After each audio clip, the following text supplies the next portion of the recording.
కాలుతో తంతే చిన్న పాప పసిపాప 2 నెలల పాప చనిపోయిన సంగతి యావత్ తెలంగాణము ఆంధ్రప్రదేశ్ అందరు చూసిందే. చనిపోయిన తల్లి ఇక్కడ మౌనిక ఉన్నది, తండ్రి గణేష్ ఉన్నాడు. చాలా ఘోరమైన ఇన్సిడెంట్. అందరు ఎవరు మానవత్వం ఉన్న ప్రతి ఒక్కరి కళ్ళల్లో కన్నీళ్ళు వచ్చినాయి ఆ ఇన్సిడెంట్ చూసిన తర్వాత. వాస్తవం కూడా వాళ్ళకు న్యాయం అయితే జరగలేదు. మొన్న మనందరం కలిసి ఎప్పుడైతే నాగర్ కర్నూలు పోయినామో తన హాస్పిటల్లో ఉండి ఫోన్ చేసినప్పుడు సరే వాళ్ళ ఇబ్బందులన్నీ చెప్పుకున్నారు. అందులోకి లోతులోకి పోకుండా నేను ముఖ్యంగా ఏమనుకున్నా అంటే అసలు తన ఆరోగ్యం మంచిగా ఉండాలనే ఆలోచన ఉండే. సో దాని తర్వాత మళ్ళీ వాళ్ళు మహబూబ్ నగర్ కూడా పోయిన, అక్కడికి వెళ్ళి డిశ్చార్జ్ అయిన తర్వాత కూడా మహబూబ్ నగర్ పోయిన తర్వాత అక్కడ కూడా ఇబ్బందులు, వాళ్ళ చుట్టపోళ్ళు ఎవరో చూసుకుంటామని చెప్పానంటే అక్కడికి వెళ్ళి మళ్ళీ ఫోన్ చేసిండ్రు. ఒకరోజు నాకు హాస్పిటల్ అప్పటికి ఇంకా తెలియలేదు, బాగా కీళ్ళ నొప్పులు అని చెప్పానంటే తను ఎత్తుకొని పోయి ఆడ ఉండి ఒక రోడ్డు మీద చిన్న గద్దె మీద వండబెట్టిన ఫోటో వస్తే నేను మీరు ఇక్కడికి రాండి అని చెప్పిన వాళ్ళని వచ్చి ఫస్ట్ ఏంటంటే మనం బతికించుకోవాలి. ఇక వాళ్ళు కూడా ఏంటంటే ఆత్మహత్య చేసుకుంటామని చెప్పి వీడియోలు తయారు చేసి ఇవన్నీ అంటే మాట్లాడి వాళ్ళతో అట్లా కాదు, చచ్చిపోవడం పరిష్కారం కాదు, అవన్నీ పక్కకు పెట్టండి. మీరు మంచిగా ఉండండి, ఆరోగ్యంగా మంచిగా ఉంటే రేపు ఏదైనా చేసుకొని కూడా బతకొచ్చు, బతకాలే ఫస్ట్ మీరు అని చెప్పని వాళ్ళని ఇక్కడ దాకా తీసుకొచ్చినాం. ఆ తీసుకొచ్చే దాంట్లో ఇప్పుడు ఈ లీలాద్రి హాస్పిటల్ జితేందర్ రెడ్డి గారితో కూడా మాట్లాడడం జరిగింది. తన కూడా ఏంటంటే అవుట్ రైట్ సపోర్ట్ చేసిండు. మా దేశ్ముఖి మాజీ సర్పంచ్ నరేష్, శంకర్, మా రాజు వీళ్ళంతా తనకు ఇక్కడ మెడికల్ ఏజెన్సీస్ ఉన్నాయి, వాళ్ళు మెడిసిన్స్ ఇవన్నీ అందరం కలిసి ఇక్కడ ఎట్లానే చేసి ఫస్ట్ వీళ్ళు బతకాలనేది అనే దాంట్లో చేసినాము. వచ్చిన కాడికి వెళ్ళి అన్ని టెస్టులు చేయించినాం, మొత్తం కంప్లీట్ టెస్టులు చేయించినాం. అన్ని రకాల టెస్టులు ఏమేమి ఉండాలో అన్ని టెస్టులు చేయించినాం. అన్నిట్లలో కూడా స్లోగా కొంచెం ఇబ్బందులు ఉన్నా కానీ మెడికేషన్స్ తోటి అన్నిటిని క్లియర్ చేసిండ్రు. ఇంకొకటి ఈ కీళ్ళకు సంబంధించిన వాటికి ఇంకా మెడికేషన్ అది హాస్పిటల్కి వెళ్ళి డిశ్చార్జ్ అయిన తర్వాత చేసేది ఉంటుంది. అది కూడా మొత్తం చూసిన తర్వాత వాళ్ళు ఫస్ట్ మంచిగా అయ్యి వాళ్ళిద్దరి మధ్యలో కూడా ఏంటంటే ఈ ఇబ్బందులతోని కష్టాలతోని తిండికి లేక ఉండటానికి నీడ చక్కగా లేక ఇబ్బందులై మనస్పర్ధలు వస్తుంటే కూడా మాట్లాడి వాళ్ళతో కూడా మాట్లాడి మంచిగా ఉండాలని చెప్పినాం. కానీ నేను గవర్నమెంట్ కూడా రిక్వెస్ట్ చేసేది ఏంటంటే మేము ఆడికి హాస్పిటల్కి వచ్చినప్పుడు మాట్లాడినాం, వీళ్ళకి ఏమైనా మీ పోస్టర్లు వేసి తెలంగాణ అంతా దిప్పుతా అని చెప్పిన, అయినా కానీ పట్టించుకోలేదు. అయినా మళ్ళీ ఒక ప్రాణం పొడగొట్టద్దని ఉద్దేశం. ఎందుకంటే గతంలో సాకలైలమ్మ మనవంది కూడా రామచందర్ది కూడా గట్లనే కథ చేసి ట్రీట్మెంట్ ఇయ్యక గవర్నమెంట్ హాస్పిటల్ తీసుకుపోయి ఆడ జాయిన్ చేస్తే పట్టించుకునే నాదుడు ఉండడో అనే ఉద్దేశంతో ఇక్కడ తీసుకొచ్చినాం. కానీ ఇప్పుడు మంచిగా అయిన వాళ్ళు, కానీ ఇప్పటికన్నా కానీ గవర్నమెంట్ వీళ్లకు న్యాయం చేయాల్సిన అవసరం ఉన్నది. రేవంత్ రెడ్డి న్యాయం చేయాల్సిన అవసరం ఉంది. నౌకర్ ఏదో తనకు వాళ్ళిద్దరికీ కూడా ఇచ్చి ఒక షెల్టర్, వాళ్ళకు కూడా ఒక ఇల్లు ఇక్కడనో నాగర్ కర్నూలులో ఇవ్వాలి. ఇప్పుడు లోకల్లో నాగర్ కర్నూలులో ఉన్నటువంటి సంఘాలందరూ కూడా వీళ్ళకు సపోర్ట్గా ఉండి వీళ్ళు అక్కడికి పోయిన తర్వాత కూడా వాళ్ళందరూ నెక్స్ట్ ఇక్కడ నుంచి వాళ్ళు కూడా కోఆపరేట్ చేస్తామని చెప్పి అక్కడ ఉన్న సుబ్బయ్య కావచ్చు, శివ కావచ్చు, ఇటువంటి వాళ్ళు కొంతమంది వాళ్ళందరూ కూడా శివశంకర్ వాళ్ళందరూ మాట్లాడుతూ ఉన్నారు. ఆడి తీసుకుపోయి ఫర్దర్గా ఎట్లా చేద్దాం అనేది అక్కడ లోకల్ కమిటీ వాళ్ళతో అందరితో మాట్లాడినాక వాళ్ళు చూసుకుంటారని చెప్తున్నా. నేను మీరు పంచాయతీ పెట్టుకొని మీరు ఆత్మహత్యల సైడ్ పోకండి. పోనీరు ఇప్పుడు సమాజానికి అయితే తెలిసింది, మీ ఇబ్బంది అంతా సమాజానికి తెలిసింది. మీరు ఆ లైన్ తీసుకోకండి, కష్టపడాల్సిందే. మా నుంచి అటువంటి వాటి గురించి ఏమైనా సహకారం అంటే కూడా ఎల్లప్పుడూ ఉంటుంది, అందులో సమస్య లేదు. మా పని అదే కనుక ఎప్పటికీ ఉంటుంది. దానికి అయితే ఒక ప్లాన్ అయితే చేస్తున్నారు. ఎందుకంటే ఇప్పుడు వీళ్ళిద్దరే కాదు, అక్కడ లోకల్లో ఉన్నటువంటి కుల సంఘాలు కావచ్చు, ఉద్యోగ సంఘాలు వాళ్ళందరూ నిన్న రాత్రి కూడా మాట్లాడినరు. వాళ్ళందరూ కమిటీగా ఫామ్ అయ్యి దీన్ని ముందటికి ఎట్లా తీసుకోవాలనేది వాళ్ళందరూ నిర్ణయం తీసుకుంటున్నారు. అది జరగబోతున్నది, ఆ యాక్షన్ ప్లాన్ అయితే జరుగుతుంది. అది ఉంది. ధర్మ సమాజ్ పార్టీ సపోర్ట్గా ఉంది. మరి ఇప్పుడు డబ్బులు అడిగితే వాళ్ళని లగారంతో ఎట్లా చూడొచ్చు నిజంగా? ఇక అది వాళ్ళే చెప్తున్నారు కదా. నేను దాని విషయంలో నేను ఎక్కువ డిస్కస్ చేయదలుచుకోలేదు. ఓకే, అది వాళ్ళు చూసుకుంటారు, ఇక సమాజం చూసుకుంటుంది. నేను దాని విషయంలో ఎక్కువ మాట్లాడాను నేను. కానీ వాళ్ళు చెప్పే దాంట్లో ఇప్పుడు జనం అంతా చూసిండు కదా, జనానికి తెలుసు, అందరికి తెలుసు కదా. అయినా సమస్య పరిష్కారం కాలేదనేది వాళ్ళు చెప్తా ఉన్నారు. ఆ లోకల్ కమిటీ వాళ్ళందరూ వాళ్ళు కూర్చొని ఒక దగ్గర కూర్చొని మాట్లాడుకొని దాని పరిష్కార మార్గాలు వాళ్ళు చూసుకుంటారు ఇక అక్కడ. కానీ ఎప్పటికైతే నేనైతే వీళ్ళ గురించి వీళ్ళ ఇష్యూల నేను కూడా ఇప్పుడు మనం కూడా మొన్న మనం ఇక్కడ విజిట్ పోయినప్పుడు వీళ్ళు శంకర్ గౌడ్ మీద పెట్రోల్ పోసుకున్న రోజు తన ఫోన్ చేసి అన్న ఇక నేను చచ్చిపోతాను, నాతో అయితట్లేదు, ఈ బయటోళ్ళ బాధలు, ఇంట్లో బాధలు, నా ఆరోగ్యపరమైన సమస్యలతోటి నాతో అయితలేదు అంటే ఆ రోజు కూడా దాదాపు 15 నిమిషాలు ఫోన్ చేసి నేను కౌన్సిలింగ్ చేసి అట్లా కాదు ఇట్లా కాదు అని చెప్పాల్సిన సిచ్యువేషన్ వచ్చింది. ఇప్పుడు మంచిగా అయింది కదా, మంచిగానే ఏదన్నా పని కాడ ఏదున్నా కానీ ఆ సహకారం చేసేందుకైతే సిద్ధంగా ఉన్నాం. మేము ఇక్కడ రావడానికి కారణం ఏంటంటే ఫస్ట్ ఆఫ్ ఆల్ మాకు ఏ దానికి ఏ సిచ్యువేషన్ లేకపోతే మేము పైసలు అడిగితే ఉడకంగా ఇవ్వలేదు వాళ్ళు. ఇవ్వకపోతే ఉడకంగా అన్న మీరు ఇట్లా పైసలు మేము ఇట్లా వీడియోలు పెట్టిన ఉడకంగా మీరు పైసలు ఇస్తలేదు కదా, మేము వెళ్ళి కాంప్లీట్ పెట్టుకుంటే కాంప్లీట్ అన్న పెట్టుకోపోయి ఏమన్నా విక్కోపో ఏమైనా వేసుకోపో కాంప్లీట్ కాకపోతే ఏమైనా వేసుకో అని చెప్పారు. నేను కాంప్లీట్ ఇచ్చిన పోలీసులు ఉడకంగా ఇప్పటివరకు రెస్పాండ్ కాలేదు. కాంప్లీట్ ఇచ్చిన ఇక్కడ అన్న ఉండి అన్నకి నేను ఫోన్ చేసాను పృథ్వీరాజ్ అన్నకు, అన్న చాలా ఇబ్బంది ఉందా ఏమయ్యేటట్టు ఉందన్న ప్లీజ్ అని చేయనంటే ఆ నుంచి మీరు అయితే ఇమ్మీడియట్గా హైదరాబాద్కి రండి నేను చూపిస్తాను అని చెప్పిండు. అన్న మొత్తం ఇప్పుడు ఒకవేళ అన్న లేకపోతే మొత్తం వేరే అయిపోతున్నాను మేము మాత్రం. ఏం కత్తున్నా అసలు ఎట్లా వచ్చిండో ఏం కత్తునో అన్న కానీ మాకు చాలా పృథ్వీరాజ్ అన్న ఆ దుర్గన్నారేష్ అన్న చాలా చూసుకున్నారు మాకు. వాళ్ళ పైసలు అయితే ఇప్పటికీ ఇవ్వారంట, ఇంక ఎప్పటికీ ఇవ్వారంట. ఆ పైసలు నేను ఆమె చెమట అంటే కష్టం చేసి చెమట తీసి ఇస్తే ఇచ్చిరారా మీరు ఏమన్నా పైసలు అట్లా అడుగుతున్నారు. మేము కష్టం చేసి ఇచ్చినట్లు ఉందంట వాళ్ళ పైసలు. అట్లయితేనే మేము పైసలు ఇస్తాం అంటారు, లేకపోతే ఏమన్నట్టు మీ వాళ్ళకి ఇచ్చినాం పో అంటారు. అయితే ఇప్పటి వరకు సరే ఇవన్నీ కాకపోయినా మాకు పైసలు ఇవ్వకపోయినా సరే ఏదైనా సరే ఒక్కసారి మేము హాస్పిటల్ ఉన్నాను వాళ్ళకి తెలుసు, ఈ హాస్పిటల్ పేరు తెలుసు, ఈ హాస్పిటల్ మేము వచ్చినామని తెలుసు. ఇప్పటి వరకు ఒక్కరు ఉడకంగా ఇట్లా వచ్చినట్లు ఎంతెందుకు మా సొంత వాళ్ళని రానియలేదు వాళ్ళు. మా అమ్మని రానియలేదు, మా అక్కని, మా వదినని, మా అన్నని ఎవరిని రాలేదు, వాళ్ళే రాలేదు అసలు మేము హాస్పిటల్ అంటే. ఇప్పటికీ ఇంత ఘోరం సిచ్యువేషన్ అంటే వాళ్ళు కొట్టడానికి కాదు, ఏకంగా ఒక ఈమెను ఒక రూమ్లో తీసుకుపోయారు, నన్ను ఒక రూమ్లో తీసుకుపోయారు. ఆడ బాగ్లింగంపల్లి వాళ్ళ ఆఫీస్ ఉంటుంది అక్కడ. ఈమె అసలు నన్నంటే పర్వాలేదు, ఒక ఆడదాన్ని వాళ్ళకు అక్క చెల్లెలు ఉంటారు కదా, అసలు ఒక మొగంతో ఎట్లా మాట్లాడతావు అంతకంటే ఘోరంగా మాట్లాడారంటారు ఆమెతోటి. వివేక్ హాస్పిటల్ నేను ఫోన్ల మీద ఫోన్లు అన్న ఏమైనా పైసలు అంటే ఎవరన్నా వస్తున్నారని డైరెక్ట్ వివేక్ హాస్పిటల్ ముంగలికి వచ్చి డైరెక్ట్ కొట్టనికనే నీ పైసలు ఎక్కడిరా, నువ్వు సంపాదించినారా, ఏడిచ్చినారా, ఎప్పుడు ఇచ్చినారా నాకు మా పైసలు అని అంటున్నారు. డైరెక్ట్ ఇంకా గల్ల పడితే సరేలే అన్న నాకేమొద్దు నేను ఏమైనా వేసుకుని మీ పేరు వేసాట ఇంకా తనతో మీకు కాళ్ళు ఎత్తున్నారు వాళ్ళు. ఎక్కువ అసలు వాళ్ళ కాంటాక్ట్ ఇప్పటి వరకు ఒక్కసారి ఉడుకుని నెంబర్ ఫస్ట్ నుంచి ఆయన మంచిగా ఉన్నప్పుడైనా సరే నెంబర్ ఇవ్వను అంటే ఉడుకుని ఒక్కసారి నెంబరే ఇయ్యారు ఇప్పటి వరకు. ఆయన నెంబర్ ఇయ్యరు, మాట్లాడనియరు ఇప్పటి వరకు అసలు మాట్లాడలేదు. ఏమైనా అప్పుడే ఫోన్ చేసిన ఒకసారి మళ్ళీ అక్కడ నాగర్కర్నూల్ ఉన్నప్పుడు ఫోన్ చేస్తే మీ పైసలు అది బాబు మీ వాళ్ళకి ఇచ్చినాము ఏమని అంటే మా వాళ్ళకి ఫోన్ చేస్తే మాకేమీ లేదని వాళ్ళు అంటున్నారు. మళ్ళీ వాళ్ళు ఉడకంగా చూడండి ఇంకొడకంగా రాలేదు, వాళ్ళకు మా వాళ్ళు రాలేదు, వీళ్ళు ఉడకంగా రాలేదు. ఈ హాస్పిటల్ ఉన్నాను మళ్ళీ వాళ్ళకి తెలుసు, మా వాళ్ళకి తెలుసు అంటే వాళ్ళకి చెప్పుకుంటారు. ఇప్పటికి ఒక్కసారి ఉడుకుంటారు రోజు ఇంత ఖర్చు అవుతుంది అక్కడ మరి అని వాళ్ళకి చెప్తే పైసలు మా పైసలు మాకు మేము హాస్పిటల్ కన్నా చూపించుకోవడం కదా, వాళ్ళు చేసిన పనికైతే అసలు వాళ్ళే మాకు మొత్తం సిచ్యువేషన్ మార్చింది. హైదరాబాద్కి తోలుకొచ్చింది వాళ్ళు, అంటే ఈ హాస్పిటల్ కాదు అక్కడ ధర్నా నుంచి ఆపేసింది. కావాలని హైదరాబాద్ ఇట్లా గొర్రెల మంది నాకు వేసుకొచ్చి ఇక్కడ తీసుకొచ్చి అక్కడ తీసుకొచ్చి మొత్తం చెడగొట్టినంటే వాళ్ళే. ఏమనంటే పక్కన కొడతారు ఏమనంటే ఇప్పుడు అసలు ఇంత టార్చర్ పెడుతున్నారు వాళ్ళు. మా పైసలు మాకేనే వాళ్ళు అసలు మీ పైసలు కాదంటారు. ఇంకోటి అసలు నీకుట్టిన పిల్లలేనారా అన్నట్టు మాట్లాడుతారు వాళ్ళు. ఏమనంటే నీకే ఉంటుందా నిజంగానే నీకే ఉంటుందా పిల్ల అన్నట్టు మాట్లాడతారు వాళ్ళు.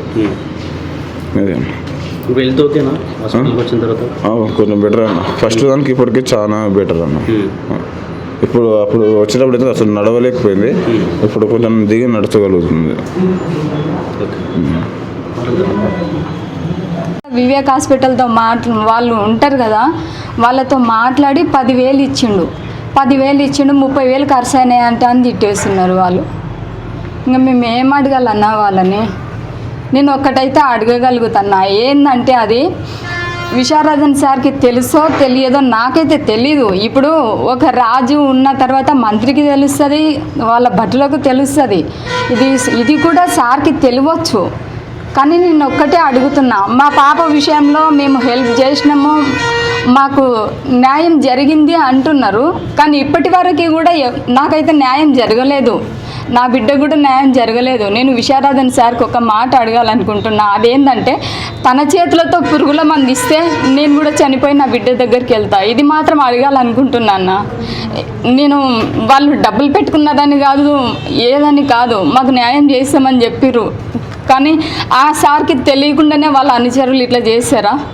డబ్బులు ఇవ్వకుండా ఉంటారా? మేము హాస్పిటల్లో వచ్చి మమ్మల్ని చూసి కూడా ఇదంతా యాక్షన్ చేసిర్రు, మీ కోడలు మీ మరదలని చెప్పేస్తున్నారు. వాళ్ళు హాస్పిటల్లోనే మమ్మల్ని తిట్టిపీసిర్రు. మేము బెడ్ మీద పడి అట్లనే చనిపోవాలి అని మాట్లాడుతున్నారు వాళ్ళు. ఇంకా మేము ఎట్లా మాట్లాడాలి వాళ్ళ దగ్గరికి? అందుకే విశారదన్ సార్ని డైరెక్ట్ మాకు కొంచెం పురుగుల మంది అయినా ఏదైనా తెచ్చి ఇస్తే సార్కు పుణ్యం వస్తుంది అనుకుంటున్నాను నేను. ఆ సార్ మందు తెచ్చిస్తే నేను కూడా చక్కగా మా పాప దగ్గరికి వెళ్తా. ఇదైతే నేను ఖచ్చితంగా అనుకుంటున్నాను.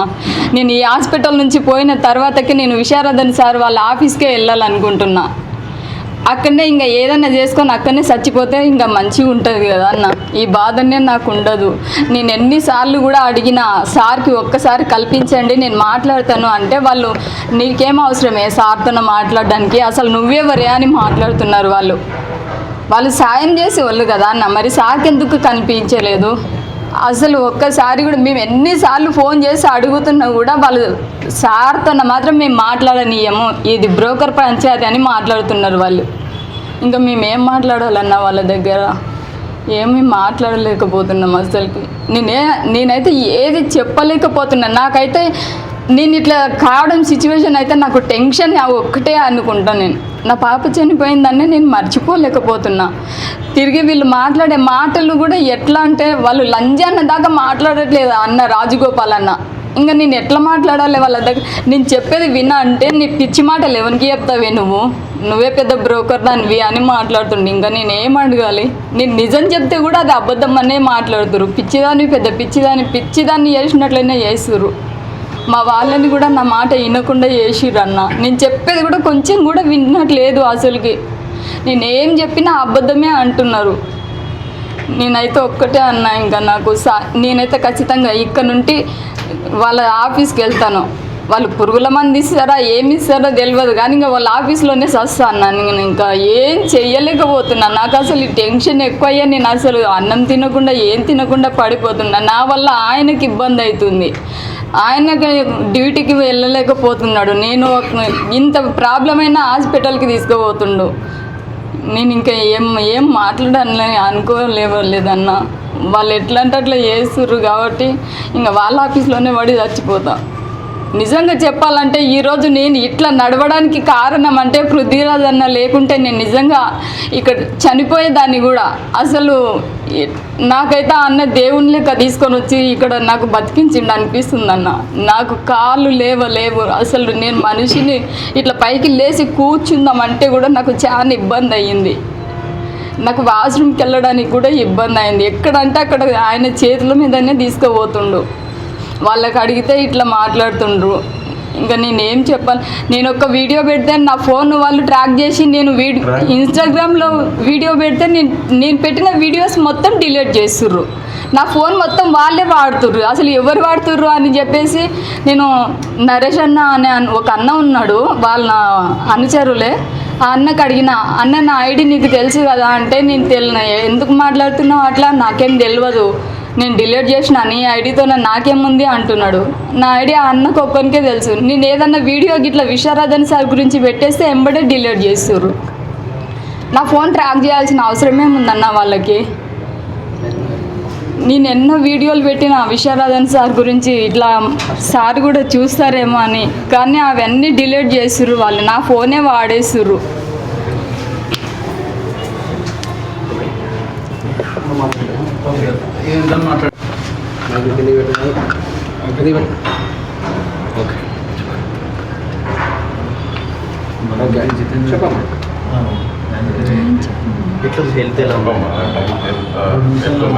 ఇక్కడికి వచ్చినప్పుడైతే నా పరిస్థితి అయితే బాగలేకన్నా, మా ఆయన చేతుల మీద తీసుకొని వచ్చింది. ఇక్కడికి వచ్చినప్పుడు నడవనికైతే రాలేదు నాకు.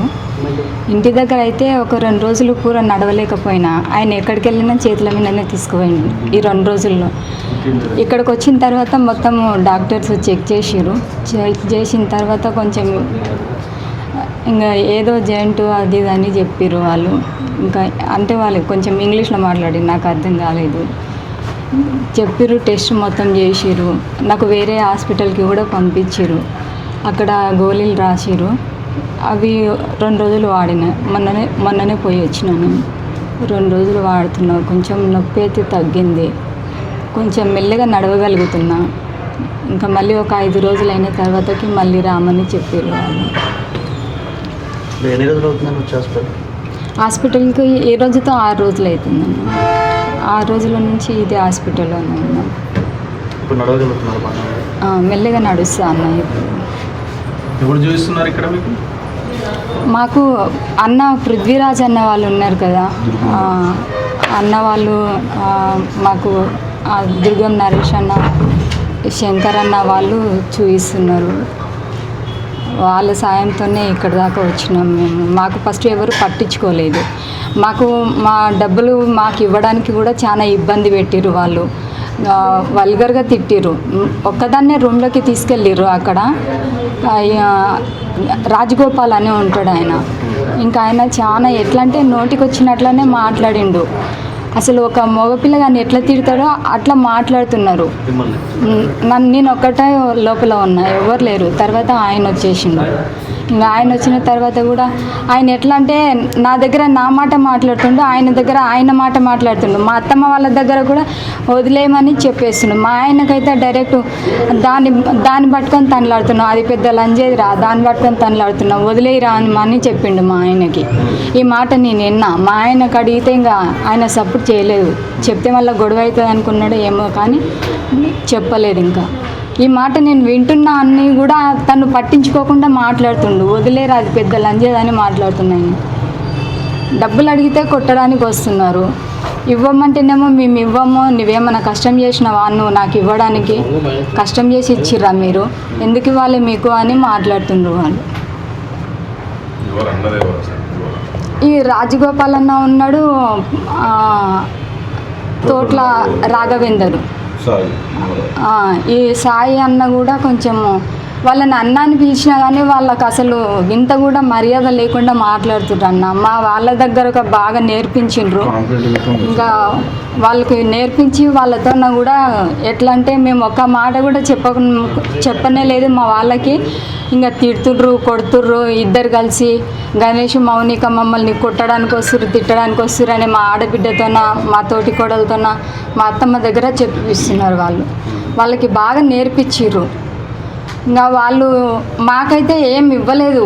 ఆయన పాప చనిపోయిందని ఆయనకు గవర్నమెంట్ హాస్పిటల్లో ఉద్యోగం ఇచ్చిర్రు. ఆ పేపర్ ఇవ్వడానికి కూడా చాలాసార్లు సతాయించి ఇంకా ఆయన కొంచెం నాకు ఉద్యోగం వద్దు, ఏమొద్దు, మా పాపనే చనిపోయింది, నేను పోలీస్ స్టేషన్కి పోతా అది అని చెప్పేసి కొంచెం అరిచిండు.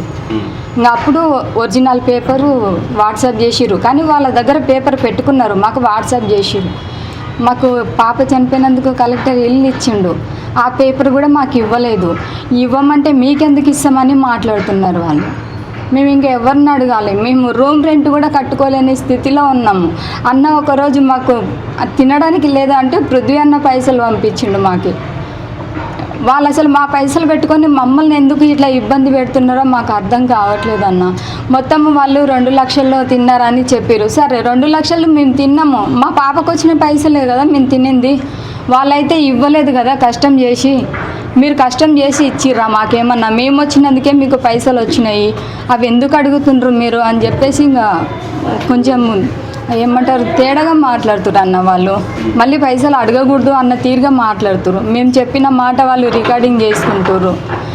మళ్ళీ వాళ్ళు మాట్లాడేటప్పుడు అక్కడికి రూమ్ దగ్గరికి వెళ్ళి మాట్లాడేటప్పుడు కానీ వాళ్ళు తిట్టేటప్పుడు వీడియో ఆపేస్తుర్రు, మేము మాట్లాడేటప్పుడు వీడియో ఆన్ చేస్తుర్రు. వాళ్ళు కూడా సాయం చేస్తాము, హెల్ప్ చేస్తాము, మేము ధర్మ సమాజం పార్టీ వాళ్ళము, మంచిగా చేస్తామని చెప్పేసి మమ్మల్ని నట్టేట ముంచేసిర్రు వాళ్ళు. మా పైసలు మాకు ఇవ్వనీకే బాధ ఎందుకన్నా వాళ్ళకి. సరే వాళ్ళు వచ్చినందుకే వచ్చినాయి అనుకుందాం పైసలు. వాళ్ళ పాప చనిపోయిందా, నా బిడ్డ చనిపోయిందన్నా, వాళ్ళని అడగడానికి పోతే అసలు ఎట్లా మాట్లాడుతున్నారు అంటే అట్లా మాట్లాడుతున్నారు వాళ్ళు. ఇంకా కొంచెం ఎక్కువ మాట్లాడితే వచ్చి కొడతారు కూడా ఏమో. ఆల్రెడీ వివేక్ హాస్పిటల్ దగ్గర ఆయనని కొట్టడానికే పోయిర్రు. ఈ సాయి అన్న శివన్న ఇంకొక అన్న వచ్చిర్రు, ముగ్గురు వచ్చిర్రు. సాయి అన్న అయితే ఆయనను గల్లబట్టి కొట్టడానికే పోయిండు ఒకటేసారి. పైసలు అడిగితేనే 10,000 ఇచ్చిర్రు నాకు హాస్పిటల్కి. హాస్పిటల్లో ఉన్న అన్న నేను ఇట్లా